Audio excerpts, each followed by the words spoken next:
Okay, so this is a demonstration of one of the blues patterns that I enjoy playing and teach to some of my students, and so it's based off of the blues riff that everybody should know at least.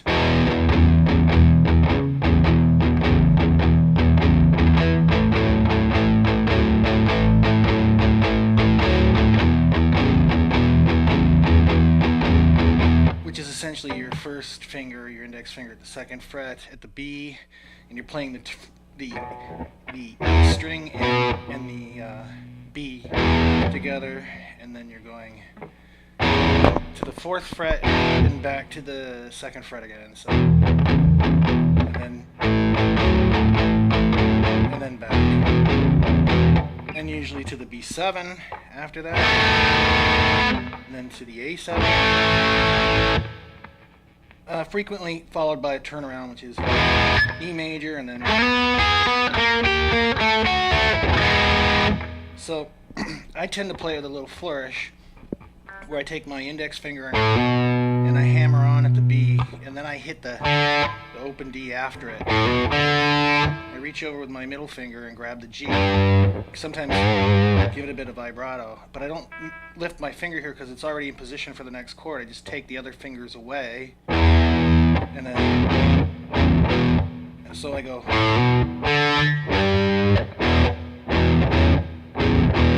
hammer on, hit the next string open, the D, reach over, grab the G, and give it a bit of, and then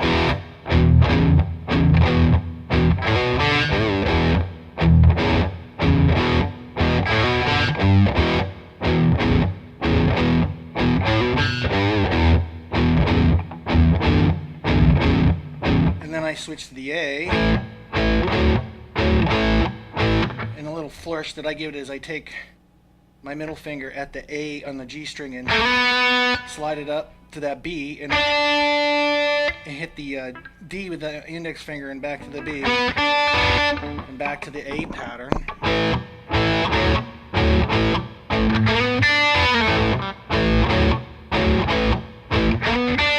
Then back to the E pattern.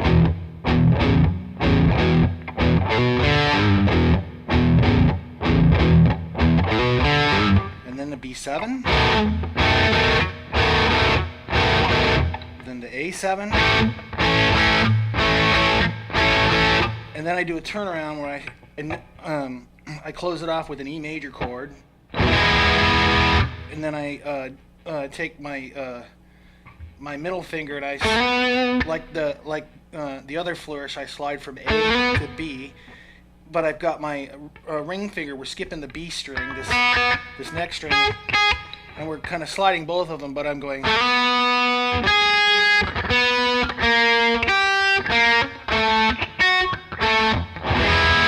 you just kind of go down chromatically, and then step into the B7. Don't do this where you go, actually go step, step, B7, and not step, step, step, B7, and then ace, and then close. Sometimes I'll reach over and give that G and then I'm back into the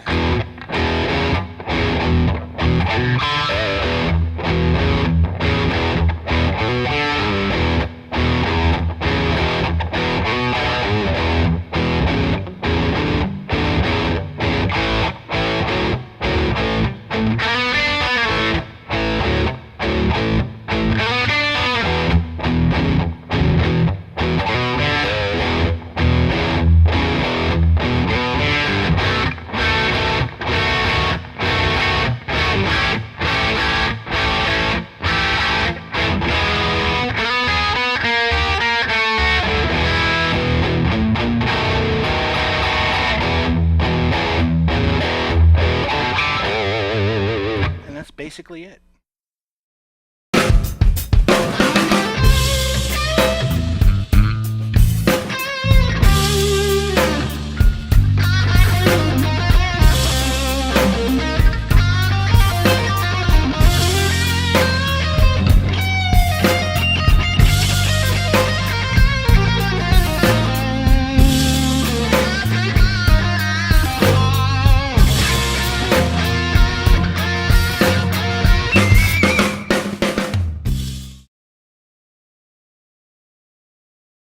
So these are all of the chords that you're going to need to use to play this song.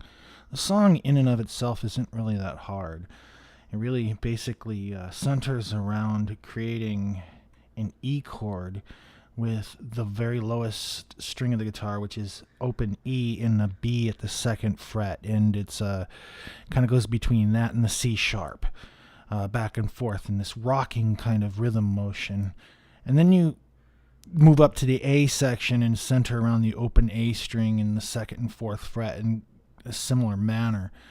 So that part of it really isn't that hard. And the little flourish that I've added in the pickup measure, really, if you spend a little bit of time working on it, shouldn't really be that very hard. It's good practice to get a hammer on and to get a little bit of vibrato in your fingers and stuff. So I presented the written part of this in a very stripped down fashion, and basically giving you the core of it. And I've been playing this blues for several years. This is kind of my go-to blues, which is why it's called Jaedyn's Blues. And but really, this is just the core of it, and you can take it and you can improvise and you can add on to it and bring your own spin to it, which is what really any good blues player does, because all of these patterns, the blues patterns, are all kind of borrowed from each other and kind of being used before. And it really, the difference is what you bring to it and where you take it. And so this is the core of what I do, but if I were to play this at a show or something, I'd probably be a little bit more adventurous in terms of ornamentation and licks and stuff. And so, but this is really the skeleton of it, the core of it. And so I hope you enjoy this.